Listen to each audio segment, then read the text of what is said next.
A sestry, milí mladí priatelia. John Milton vo svojej knihe Stratený raj napísal: či slnko nad zem vychádza, či zem sa nad slnko dvíha, týmito skutočnosťami si hlavu netráp. Zver to Bohu a pred ním maj strach. Napísal to ešte vtedy, keď sa hovorilo o tom, či vlastne Zem je stredom sústavy alebo Slnko, keď sa hovorilo o heliocentrickej sústave. Napísal to ešte vtedy, keď ľudia začínali trošičku viac zabrdávať do vedy a spoznávať súvislosti vo vesmíre. Pravda, postmoderný človek by to dnes už nepovedal. Týmito vecami si hlavu netráp. Postmoderný človek chce poznať príčiny a súvislosti. Človek postmoderný chce vedieť, prečo sa to stalo a ako sa to môže ešte vyvinúť. A toto je vlastne záležitosť vložená do ľudského srdca už stvoriteľom pri stvoriteľskom akte. Keď bolo povedané prarodičom: množte sa, naplňte zem a podmaňte si ju. Povedzte, dalo by sa podmaniť si zem, ak by sme dobre nepoznali jej zákonitosti? Ak by naše poznanie zostalo nulové, dalo by sa naplniť Boží príkaz: podmaňte si zem?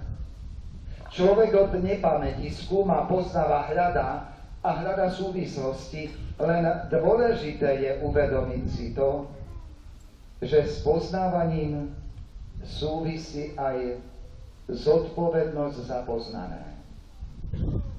Aj Mária hľadala odpoveď, keď nerozumela tomu, že sa stane Božou matkou a je len obyčajným dievčatom z Nazareta. Aj Mária, ku ktorej sme tu prišli, sa pýtala: no ako sa to stane? Každý človek je povinný pýtať sa a hľadať odpovede na otázky, a Boh vo svojom čase, vo svojom historickom období dáva človeku možnosť spoznať veci pre túto dobu potrebné, nevyhnutné a vážne. Nie všetko naraz človek spoznal. Nie všetko naraz človek pochopil. Len v istých historických obdobiach pochopil toľko, koľko bolo potrebné pre toto dané historické obdobie k vývinu ľudstva, aby človek šiel ďalej. A vy, drahí pedagógovia našich cirkevných škôl, ste povolaní k tomu, aby ste pomáhali chápať veci mladým ľuďom, ktorí prichádzajú do našich cirkevných škôl, aby ste im pomáhali poznávať skutočnosti potrebné pre ich život, aby ste im pomohli pochopiť výzvu Božiu: množte sa a podmaňte si zem. Problémom však dnešného pedagóga vo všeobecnosti je, že s poznáním nedáva aj správne zameranie a chápanie. S poznaním je dôležité vkladať do ľudských srdc, do srdc mladých ľudí aj zmysel poznaného. K čomu smeruje to, čo ja poznávam? K čomu to ja zužitkujem a k čomu je to potrebné? Lebo Boh veci ustanovil do správneho poriadku preto, aby mali svoje zameranie. Každá skutočnosť na tejto zemi, i taká, ktorú si myslí človek, že je bezvýznamná, ako appendix. Každá skutočnosť má svoj zmysel. Len my nie správne chápeme ten zmysel a problémom tejto doby je, že poznanie dávame, ale zmysel veci neodhadujeme. A tak sa stáva, že vedci, ktorí mali napomôcť šťastlivejšiemu životu človeka na tejto zemi, dopomohli ľudstvu k tomu, že človek sa musí bať toho, čo vynašiel. Že človek sa musí bať toho, na čo svojim poznaním dospel. On dospel len k tým veciam, ktoré tu už boli dané. On dospel len k tomu, čo už tu Boh stvoril. Ale človek sa často správa ako ten, ktorý by tieto danosti sám dal a sám vymyslel.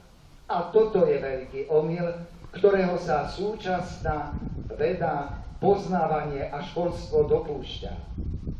Nič nového človek na zem nepriniesol, len to, čo tu už dávno bolo. Čo tu vložil Boh cez svoje zákonitosti prírody, cez svoje zákonitosti vložené do mikroštruktúry i makroštruktúry. A práve k tomu je povolaný kresťanský pedagóg, aby pomáhal poznávať veci dané a chápať to, že neboli dané človekom. Že boli tu dané kýmsi vyšším, než je on. Aby to človek zužitkoval k podmaneniu si zeme a nie k zneužitiu týchto vecí proti sebe samému. Aby som bol konkrétny. Človek biologicky vie preskúmať, akým spôsobom dieťa prichádza na svet. A vie aj ovplyvniť niektoré danosti biologického charakteru. Ale človek život nedáva. On ho len vie nejakým spôsobom pochopiť. A namiesto toho, aby ho správne pochopil, človek vie zasiahnuť negatívne do života človeka, do života dieťaťa už v útrobe matky. Lebo si myslí, že keď už to vie, že tam, kde si začína život a tam sa dá aj strihnúť, tak on si to zužitkuje. A tým spôsobom si sám ubližuje. Lebo hlas nenarodených volá k Bohu o pomstu.